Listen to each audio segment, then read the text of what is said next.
right number. Quicker. We made it! Yeah! Thank you. And of course, you know that you'll be. Yes.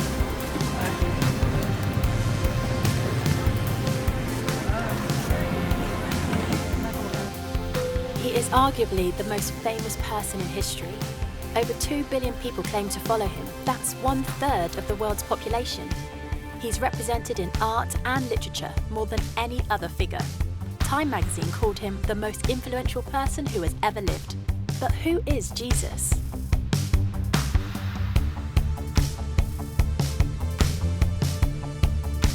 Who is Jesus? He's a character in the Bible. He has something to do with God. Long hair, wears a white robe.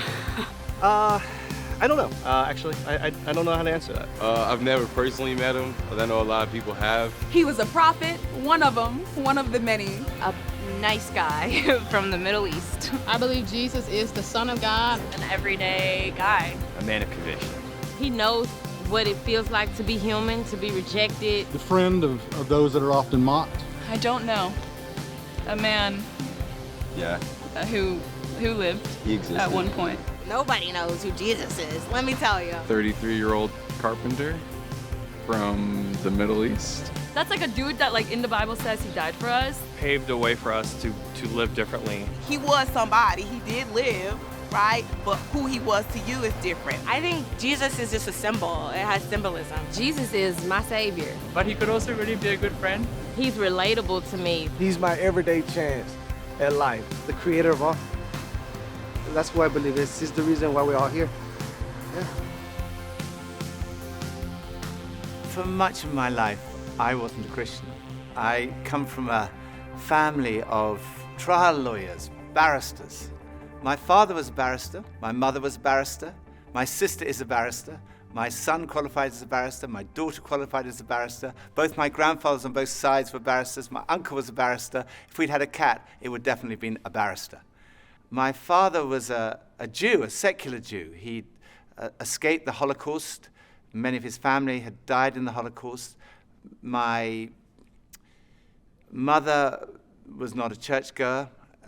My father described himself as an agnostic.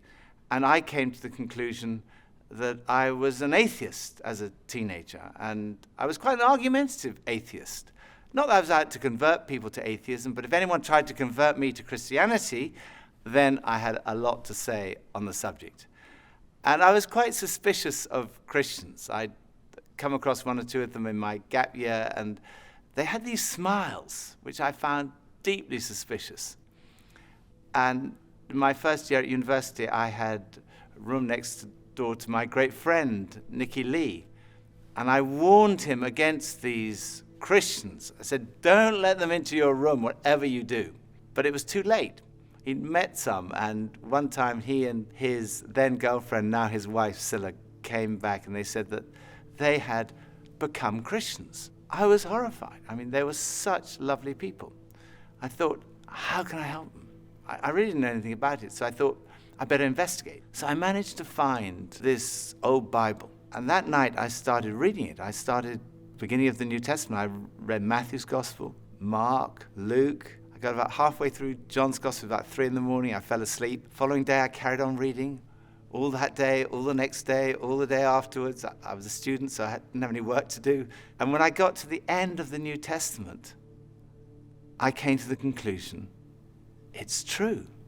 You can't prove Christianity mathematically. You can't prove it scientifically.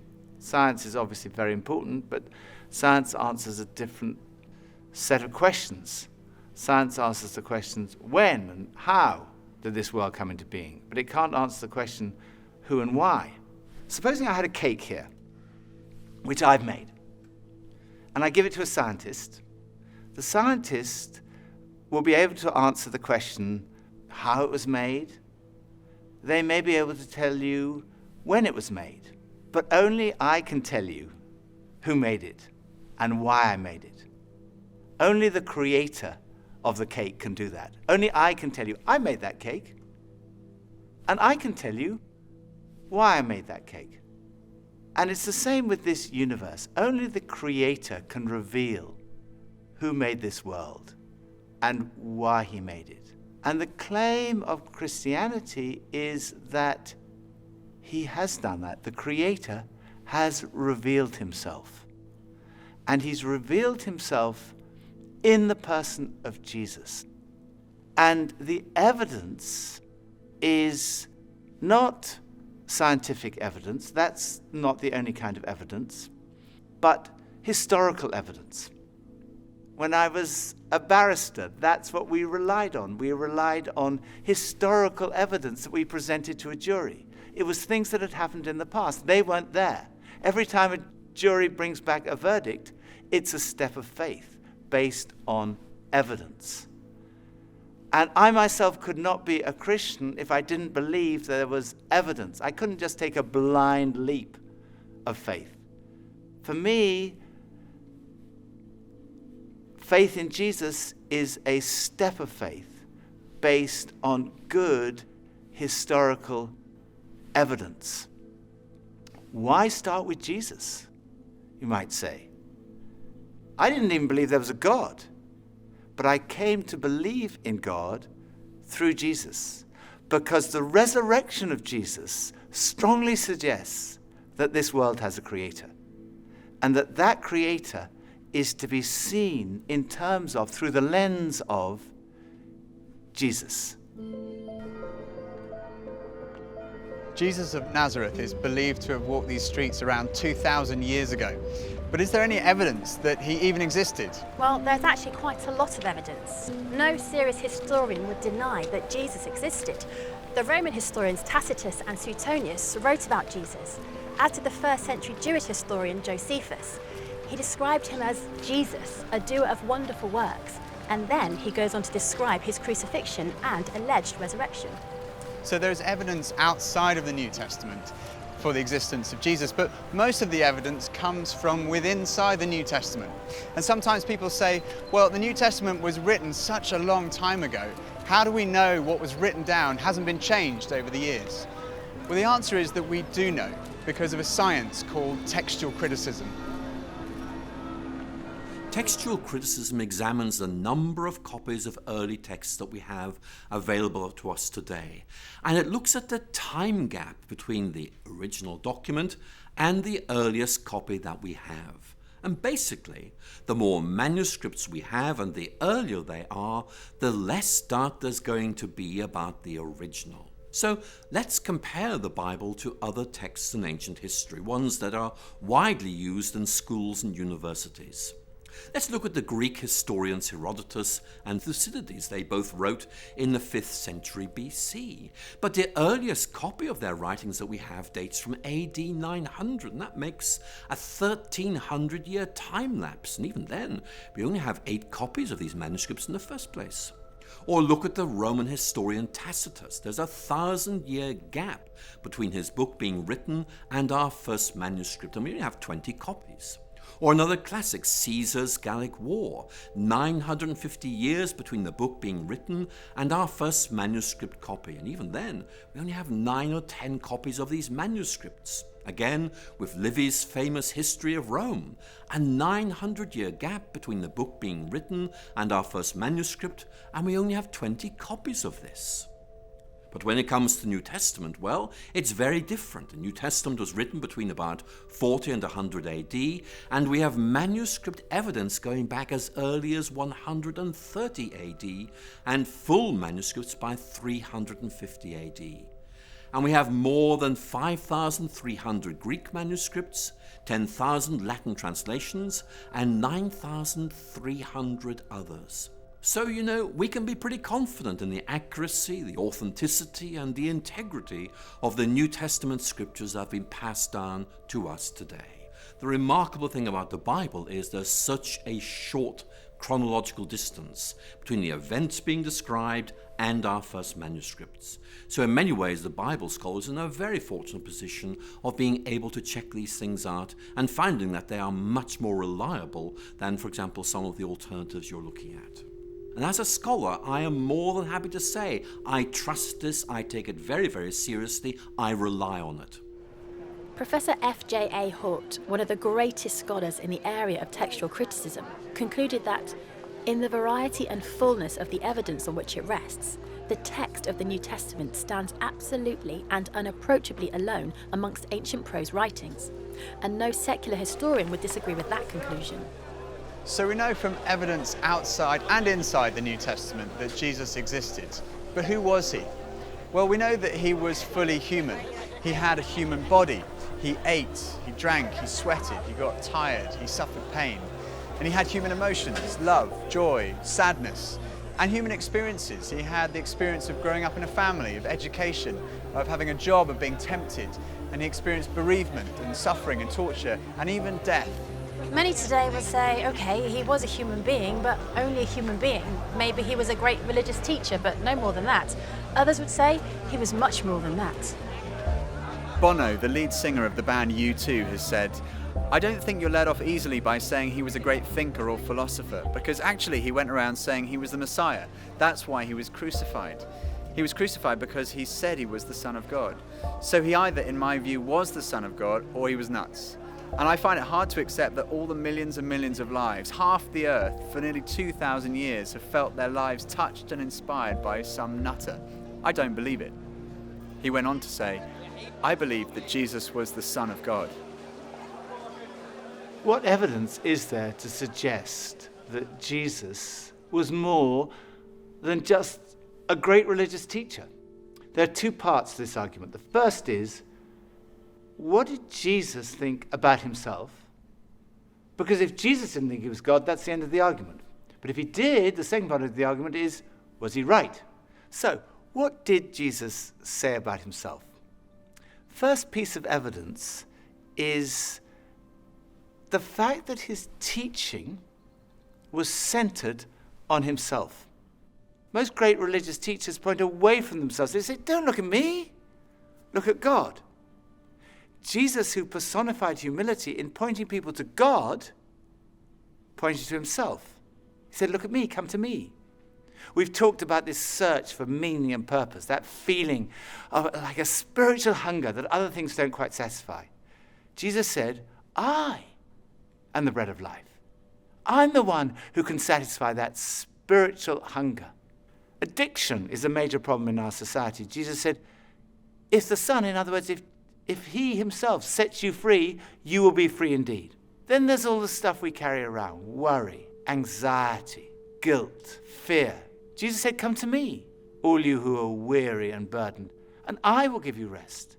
He said, if you receive me, you receive God.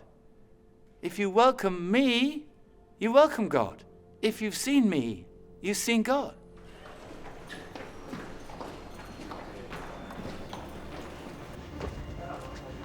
Forgiveness is right at the heart of Christianity. Jesus went up to people and said, your sins are forgiven. Now, if someone sins against you, then you can forgive them, but you can't just walk up to anyone and say your sins are forgiven. When Jesus said that, the lawyers said, who can forgive sins but God alone? But Jesus claimed to be able to do that. In fact, Jesus said that he came to give his life so that people could be forgiven. One of the most direct claims Jesus made is recorded in John's Gospel, chapter 10, verse 30. Jesus said, I and the Father are one. Now, making a claim like this was seen by the religious leaders to be blasphemy. It's tantamount to a claim to be God, and it was punishable by death by stoning. People picked up stones to stone him. Then Jesus said to them, I've shown you many great miracles from the Father. For which of these do you stone me? We're not stoning you for any of these, they replied, but for blasphemy, because you, a mere human being, claim to be God. I think when you look at all the evidence, it's clear that Jesus did make that claim. It is an astonishing claim. And a claim like that needs to be tested. If you think about it, there are only three possibilities. It was not true, and Jesus knew perfectly well it wasn't true, in which case he was a fraud. Or it was not true, and he simply didn't realize it. He genuinely thought he was the Son of God, in which case he was deluded. I think we'd say he was insane. But logically, there is only one other possibility, and that is, it's true, he was telling the truth. C.S. Lewis, Cambridge professor, best known as the author of the Chronicles of Narnia, he put it like this: a man who was merely a man and said the sort of things Jesus said would not be a great moral teacher. He'd either be insane or else he'd be the devil of hell. You must make your choice. Either this man was and is the Son of God, or else insane or something worse. But let's not come up with any patronizing nonsense about his being a great human teacher. He hasn't left that open to us. He didn't intend to. So was Jesus right in what he said about himself? What evidence is there to support his claims? Well, the first piece of evidence is his teaching. Much of the New Testament records numerous occasions where crowds gather to hear Jesus teach. And on one occasion, on a mountain like this, more than 5,000 people gathered to listen to the teaching of Jesus. The Sermon on the Mount has been widely acknowledged amongst the greatest teaching of all time. Jesus' teaching has been the foundation of our entire civilization. Many of our laws were originally founded on Jesus' teaching. Love your neighbour as yourself. Do to others as you would have them do to you. And then this, totally revolutionary: love your enemies. In fact, we've advanced in every field of science and technology, yet in 2,000 years, no one has ever improved on the moral teachings of Jesus. They are the greatest words ever spoken. They're the kind of words you might expect God to speak.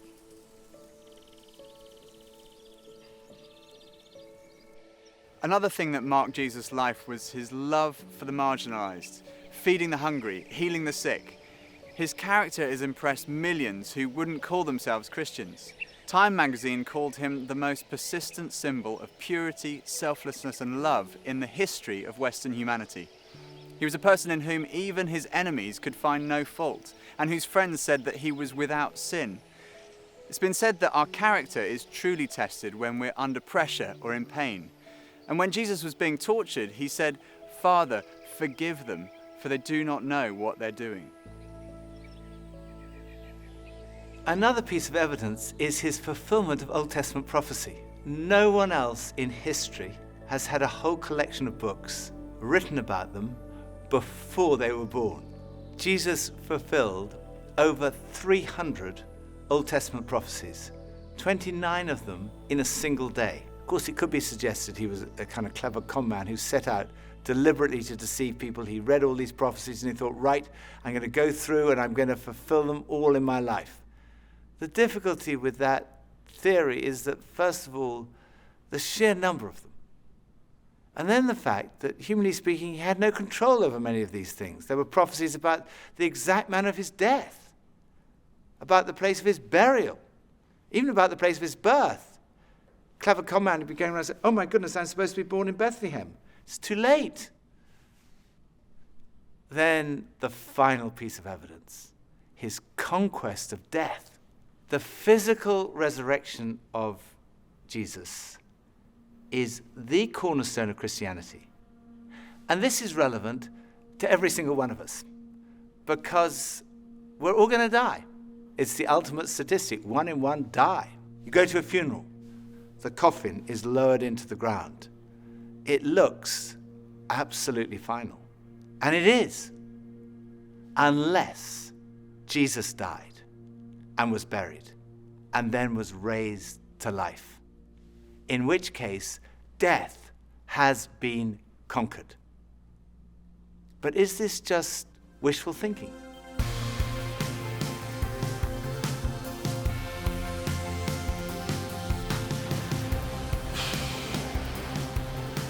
I don't know. I don't know if I believe that. Do I believe he rose from the dead?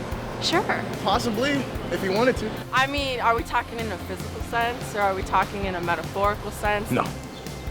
It's mythological. Even though I'm Greek Orthodox and we're big on that. Yeah, sure. If he rose to dead, great. Definitely. Me, no. Yes. I don't have an answer. God's still working with me on that. I could believe it, but I can't say 100% that's what my faith is just based on. I don't know. I've seen crazier things in my time. I believe anything could happen. Yes, absolutely. I do believe that he rose from the dead. I think it's possible, but I don't know. I believe that he did. I mean, there are so many people around him that claim that he rose from the dead. I don't know. If he did, then that means Christianity is 100% real, so. It would sure be nice to know that that was possible, because I would like to do that as well. All I know is that miracles exist, and if that's definitely one, then I'm with it. There are 4 pieces of evidence for the resurrection. The first is his absence from the tomb. No one has ever satisfactorily explained how Jesus' body was absent from the tomb that first Easter day. People have come up with all kinds of explanations. For example, maybe the authorities stole the body. Well, in that case, why didn't they produce it when people started saying that he'd risen from the dead? Or perhaps the robbers stole the body. But when the disciples heard that Jesus had been seen, they ran to the tomb, and they found that the tomb was not empty. Inside the tomb were the grave clothes that Jesus had been wrapped in. The only valuable thing that a robber might have taken was still there. The grave clothes had collapsed like a caterpillar's cocoon when a butterfly has emerged. And the piece that had been around Jesus' head had been folded up and put in a different place. And when they saw that, they believed. The second was his presence with the disciples. Jesus was seen on more than 11 occasions, on one occasion by a group of around 500 people. People say, well, it could have been a hallucination. Well, hallucination does happen among highly strung, very nervous or highly imaginative people, or people who are sick or on drugs. But the disciples don't fit any of those categories. They were cynics like Thomas. There were tough fishermen, there were tax collectors, and tax collectors do not hallucinate. The third piece of evidence is the transformation that we see in the disciples. Here was a group of people who were disillusioned, despairing that their leader had died, and then suddenly they were transformed. They started saying, we've seen Jesus, he's really alive. And they went around telling everybody. Later on, practically all of them were killed, crucified, tortured, beheaded because of what they believed. And if they were deceiving people, all they had to do was say, no, it's not actually true. But they never said that because they knew it was true. It had totally transformed their lives. And as a result, this extraordinary movement swept around the whole known world. And it's a movement without precedent in the history of humanity. And fourth, it's still happening today. There are now over 2.3 billion Christians around the world, of every ethnicity, continent, nationality, economic, social and intellectual background. They all speak of this encounter with the risen Jesus Christ.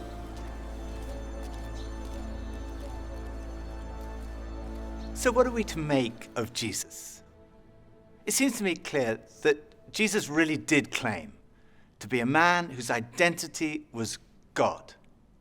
And when we look at the evidence of his teaching, his life, his character, his fulfillment of prophecy, his resurrection, to say he was insane or a fraud seems to me absurd, illogical, actually unbelievable. On the other hand, it provides the strongest possible supporting evidence that what Jesus said about himself was true. And when I looked at the evidence, when I read the New Testament, I came to the conclusion it is true.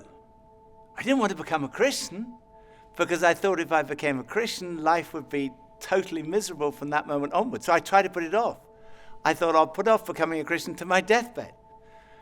And then I realized that would not be intellectually honest. So very reluctantly, I kind of said, okay. Yes. And at that moment, I can still remember that moment so clearly. It dropped from here, from my head, being convinced it was true, to here in my heart, having an experience of a relationship with Jesus. And finding what, I guess looking back, unconsciously, I'd been searching for all my life. Something that provided ultimate meaning and purpose to my life. It was the very last place on earth that I expected to find it. But at that moment, I found that what Jesus said was true. Jesus said, I have come that you might have life and life in all its fullness.